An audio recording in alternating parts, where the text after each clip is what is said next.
श्री हनुमान जी महाराज की जय। महात्मा हनुमान जी ने पंचमुखी रूप धारण क्यों किया था? क्यों धारण करना पड़ा पांच मुख का रूप? जानते हैं इस कथा के माध्यम से। हे पंचमुखी श्री हनुमान जी महाराज, जो भी दर्शक इस कथा को सुने उसकी मनोकामना एवं कष्टों का निवारण करना। दर्शकों, आप इस कथा को ध्यान से सुने और पंचमुखी वाले महात्मा हनुमान जी की कथा को लाइक जरूर करें और चैनल को भी सब्सक्राइब करें। हनुमान जी को पंचमुखी क्यों कहा जाता है? लंका में महाबलशाली मेघनाद के साथ बड़ा ही भीषण युद्ध चला। अंततः मेघनाद मारा गया। रावण, जो अब तक मद में चूर था, राम सेना खास तौर पर लक्ष्मण का पराक्रम सुनकर थोड़ा तनाव में आया। रावण को कुछ दुखी देखकर रावण की मां कैकसी ने उसके पाताल में बसे दो भाई अहिरावण और महिरावण की याद दिलाई। रावण को याद आया कि यह दोनों तो उसके बचपन के मित्र रहे हैं। लंका का राजा बनने के बाद उनकी सुध ही नहीं रही थी। रावण यह भली प्रकार जानता था कि अहिरावण व महिरावण तंत्र मंत्र के महापंडित, जादू टोनों के धनी और मां कामाक्षी के परम भक्त हैं। रावण ने उन्हें बुला भेजा और कहा कि वह अपने छल बल कौशल से श्री राम व लक्ष्मण का सफाया कर दे। यह बात दूतों के जरिए विभीषण को पता लग गई। युद्ध में अहिरावण व महिरावण जैसे परम मायावी को शामिल होने से विभीषण चिंता में पड़ गए। विभीषण को लगा कि भगवान श्री राम और लक्ष्मण की सुरक्षा व्यवस्था और कड़ी करना पड़ेगी। इसके लिए उन्हें सबसे बेहतर लगा कि इसका जिम्मा परम वीर हनुमान जी को सौंप दिया जाए। राम लक्ष्मण की कुटिया लंका में सुवेल पर्वत पर बनी थी। हनुमान जी ने भगवान श्री राम की कुटिया के चारों ओर एक सुरक्षा घेरा खींच दिया। कोई जादू टोना, तंत्र मंत्र का असर या मायावी राक्षस इसके भीतर नहीं घुस सकता था। अहिरावण और महिरावण श्री राम और लक्ष्मण को मारने उनकी कुटिया तक पहुंचे, पर इस सुरक्षा घेरे के आगे उनकी एक न चली, असफल रहे। ऐसे में उन्होंने एक चाल चली। महिरावण विभीषण का रूप धर के कुटिया में घुस गया। राम व लक्ष्मण पत्थर की सपाट शिलाओं पर गहरी नींद से सो रहे थे। दोनों राक्षसों ने बिना आहट के शिला समेत दोनों भाइयों को उठा लिया और अपने निवास पाताल की ओर लेकर चल दिए। विभीषण लगातार सतर्क थे। उन्हें कुछ देर में ही पता चल गया कि कोई अनहोनी घट चुकी है। विभीषण को महिरावण पर शक था। उन्हें राम लक्ष्मण की जान की चिंता सताने लगी। विभीषण ने हनुमान जी को महिरावण के बारे में बताते हुए कहा कि वे उसका पीछा करें। लंका में अपने रूप में घूमना राम भक्त हनुमान के लिए ठीक नहीं था। सो उन्होंने पक्षी का रूप धारण कर लिया और पक्षी के रूप में ही निकुंभला नगर पहुंच गए। निकुंभला नगरी में पक्षी रूप धरे हनुमान जी ने कबूतर और कबूतरी को आपस में बतियाते सुना। कबूतर कबूतरी से कह रहा था कि अब रावण की जीत पक्की है। अहिरावण व महिरावण राम लक्ष्मण को बलि चढ़ा देंगे। बस सारा युद्ध समाप्त। कबूतर की बातों से ही बजरंग बली को पता चला कि दोनों राक्षस राम लक्ष्मण को सोते में ही उठाकर कामाक्षी देवी को बलि चढ़ाने पाताल लोक ले गए हैं। हनुमान जी वायु वेग से रसातल की ओर बढ़े और तुरंत वहां पहुंचे। हनुमान जी को रसातल के प्रवेश द्वार पर एक अद्भुत पहरेदार मिला। इसका आधा शरीर बानर का और आधा मछली का था। उसने हनुमान जी को पाताल में प्रवेश से रोक दिया। द्वारपाल हनुमान जी से बोला कि मुझको परास्त किए बिना तुम्हारा भीतर जाना असंभव है। दोनों में लड़ाई ठन गई। हनुमान जी की आशा के विपरीत यह बड़ा ही बलशाली और कुशल योद्धा निकला। दोनों ही बड़े बलशाली थे। दोनों में बहुत भयंकर युद्ध हुआ। परंतु वह बजरंग बली के आगे न टिक सका। आखिरकार हनुमान जी ने उसे हरा तो दिया, पर उस द्वारपाल की प्रशंसा करने से नहीं रह सके। हनुमान जी ने उस वीर से पूछा, हे वीर, तुम अपना परिचय दो। तुम्हारा स्वरूप भी कुछ ऐसा है कि उससे कौतूहल हो रहा है। उस वीर ने उत्तर दिया, मैं हनुमान का पुत्र हूँ और एक मछली से पैदा हुआ हूँ। मेरा नाम है मकरध्वज। हनुमान जी ने यह सुना तो आश्चर्य में पड़ गए। वह वीर की बात सुनने लगे। मकरध्वज ने कहा, लंका दहन के बाद हनुमान जी समुद्र में अपनी अग्नि शांत करने पहुंचे। उनके शरीर से पसीने के रूप में तेज गिरा। उस समय मेरी माँ ने आहार के लिए मुख खोला था। वह तेज मेरी माता ने अपने मुख में ले लिया और गर्भवती हो गई। उसी से मेरा जन्म हुआ है। हनुमान जी ने जब यह सुना तो मकरध्वज को बताया कि वह ही हनुमान है।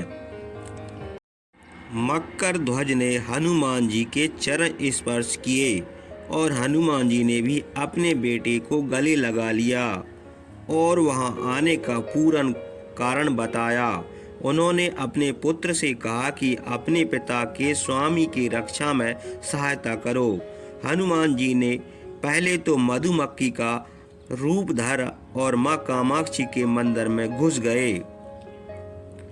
हनुमान जी ने कामाक्षी को नमस्कार कर सफलता की कामना की और फिर पूछा, हे माँ, क्या आप वास्तव में श्री राम और लक्ष्मण जी की बलि चाहती हैं? हनुमान जी के इस प्रश्न पर माँ कामाक्षी ने उत्तर दिया कि नहीं, मैं तो दुष्ट अहिरावण और महिरावण की बलि चाहती हूँ। यह दोनों मेरे भक्त हैं, पर अधर्मी और अत्याचारी भी हैं। आप प्रयत्न करो, सफल रहोगे। मंदिर में 5 दीप जल रहे थे, अलग अलग दिशाओं और स्थान पर। माँ ने कहा, यह दीप अहिरावण ने मेरी प्रसन्नता के लिए जलाए हैं। जिस दिन ये एक साथ बुझा दिए जाएंगे, उसका अंत सुनिश्चित हो सकेगा। इस बीच गाजे बाजे का शोर सुनाई पड़ने लगा। अहिरावण महिरावण बलि चढ़ाने के लिए आ रहे थे। हनुमान जी ने अब माँ कामाक्षी का रूप धरा। जब अहिरावण और महिरावण मंदिर में प्रवेश करने ही वाले थे कि हनुमान जी का मैला स्वर गूंजा। हनुमान जी बोले, मैं कामाक्षी माँ बोल रही हूँ और आज मेरी पूजा झरोकों से करो। झरोकों से पूजा आरंभ हुई। ढेर सारा चढ़ावा माँ कामाक्षी के झरोकों में चढ़ाया गया। अंत में बंधक बलि के रूप में राम लक्ष्मण को भी उसी में डाला गया।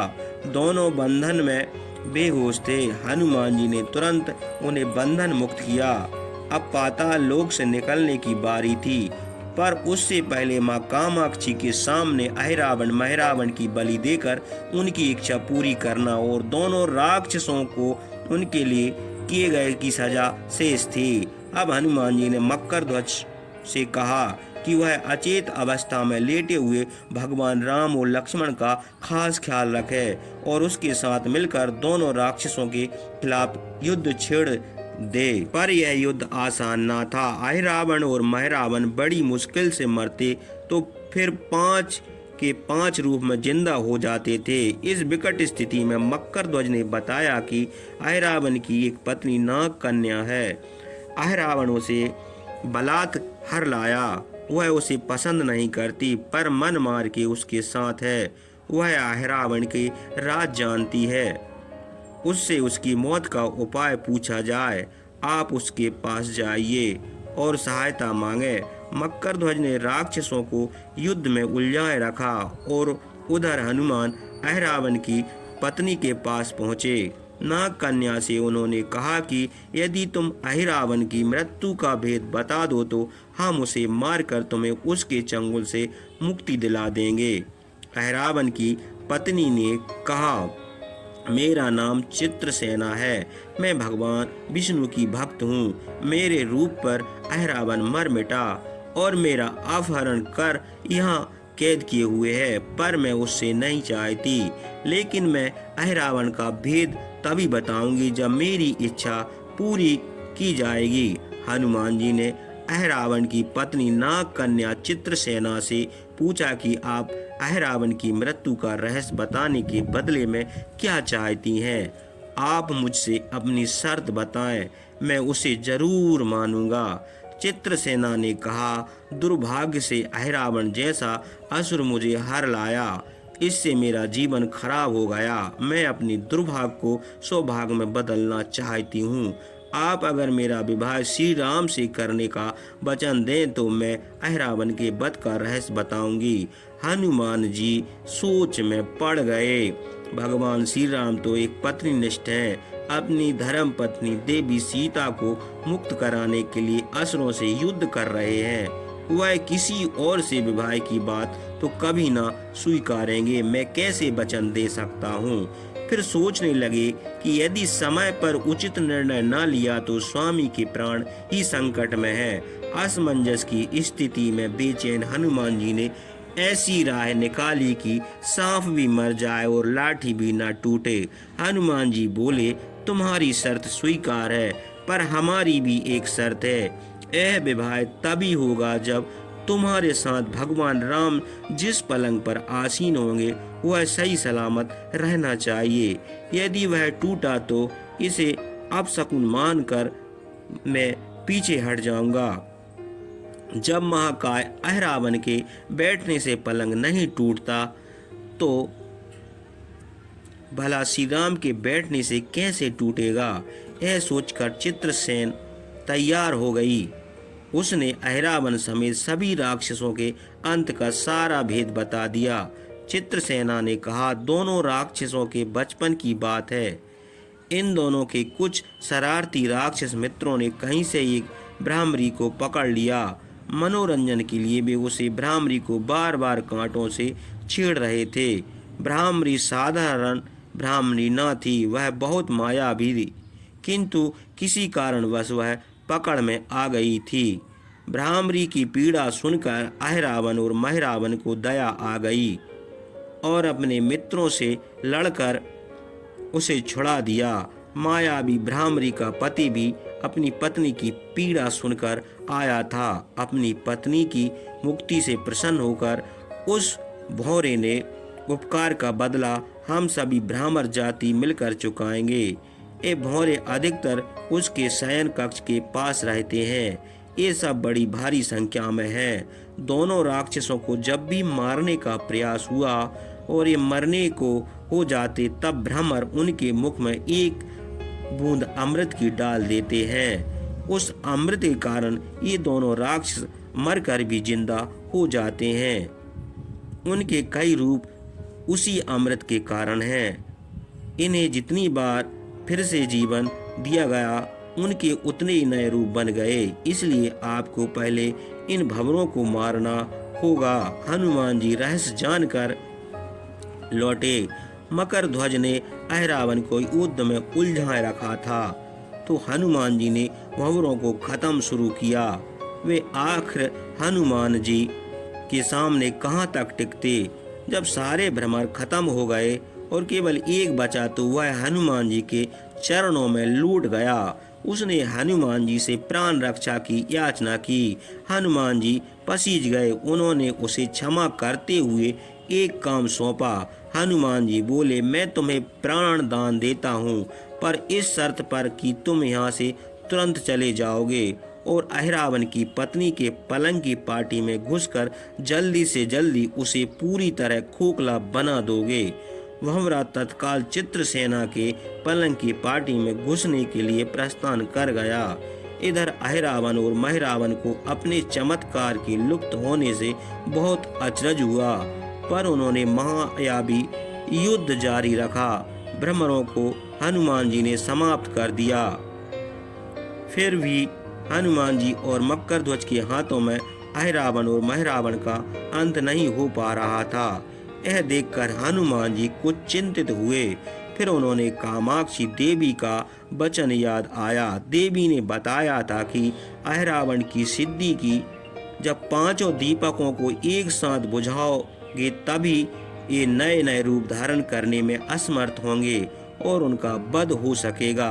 हनुमान जी ने तत्काल पंचमुखी रूप धारण कर लिया। उत्तर दिशा में बारह मुख, दक्षिण दिशा में नरसिंह मुख, पश्चिम में गरुड़ मुख, आकाश की ओर हयग्रीव मुख एवं पूर्व दिशा में हनुमान मुख। उसके बाद हनुमान जी ने अपने पंचों मुख द्वारा एक साथ पांचों दीपकों को बुझा दिए। अब उनके बार बार पैदा होने और लंबे समय तक जिंदा रहने की सारी आशंकाएं समाप्त हो गई थीं। हनुमान जी और मकर ध्वज के हाथों शीघ्र ही दोनों राक्षस मारे गए। इसके बाद उन्होंने श्री राम और लक्ष्मण जी की मूर्छा दूर करने के उपाय किए। दोनों भाई होश में आ गए। चित्रसेना भी वहां आ गई थी। हनुमान जी ने कहा, प्रभु अब आप अहिरावण और महरावण के छल और बंधन से मुक्त हुए, पर इसके लिए हमें इस नाग कन्या की सहायता लेने पड़ी थी। अहिरावण इसे बलपूर्वक उठा लाया था। वह आपसे विवाह करना चाहती है। कृपया उससे विवाह कर अपने साथ ले चलें, इससे उसे भी मुक्ति मिलेगी। श्री राम हनुमान जी की बात सुनकर चकराए। इससे पहले कि वह कुछ कह पाते, हनुमान जी ने ही कह दिया, भगवान आप तो मुक्तिदाता हैं। अहिरावण को मारने का भेद इसी ने बताया है। इसके बिना हम उसे मारकर आपको बचाने में सफल न हो पाते। कृपा निधान से भी मुक्त मिलनी चाहिए, परंतु आप चिंता ना करें। हम सबका जीवन बचाने वाले के प्रति बस इतना कीजिए कि आप बस इस पलंग पर बैठिए, बाकी का काम मैं संपन्न करवाता हूँ। हनुमान जी की इतनी तेजी से सारे कार्य करते जा रहे थे कि इससे श्री राम जी और लक्ष्मण जी दोनों चिंता में पड़ गए। वह कोई कदम उठाते कि तब तक हनुमान जी ने भगवान राम की बाहें पकड़ ली। हनुमान जी ने भाववेश में प्रभु श्री राम की बाहें पकड़कर चित्रसेना के उस सजे धजे विशाल पलंग पर बिठा दिया। श्री राम कुछ समझ पाते कि तभी पलंग की खोखली पाटी चरमराकर टूट गई। पलंग धराशायी हो गया।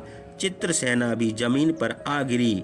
हनुमान जी हंस पड़े और फिर चित्रसेना से बोले, अब तुम्हारी शर्त तो पूरी नहीं हुई, इसलिए यह विवाह नहीं हो सकता। तुम मुक्त हो और हम तुम्हें तुम्हारे लोग भेजने का प्रबंध करते हैं। चित्रसेना समझ गई कि उसके साथ छल हुआ है। उसने कहा कि उसके साथ छल हुआ है। मर्यादा पुरुषोत्तम के सेवक उनके सामने किसी के साथ छल करे, यह तो बहुत अनुचित है। मैं हनुमान को श्राप दूंगी। चित्रसेना हनुमान जी को श्राप देने ही जा रही थी कि श्री राम का सम्मोहन भंग हुआ। वह इस पूरे नाटक को समझ गए। उन्होंने चित्रसेना को समझाया, मैंने एक पत्नी धर्म से बंधे होने का संकल्प लिया है, इसलिए हनुमान जी को यह करना पड़ा। उन्हें क्षमा कर दो। क्रुद्ध चित्रसेना तो उनसे विवाह की जिद पकड़े बैठी थी। श्री राम ने कहा, मैं जब द्वापुर में श्री कृष्ण अवतार लूंगा तब तुम्हें सत्यभामा के रूप में अपनी पटरानी बनाऊंगा। इससे वह मान गई। हनुमान जी ने चित्रसेना को उसके पिता के पास पहुंचा दिया। चित्रसेना को प्रभु ने अगले जन्म में पत्नी बनने का वरदान दिया था। भगवान विष्णु की पत्नी बनने की चाह में उसने स्वयं को अग्नि में भस्म कर लिया। श्री राम और लक्ष्मण, मकर ध्वज और हनुमान जी शायद वापस लंका में सुबेल पर्वत पर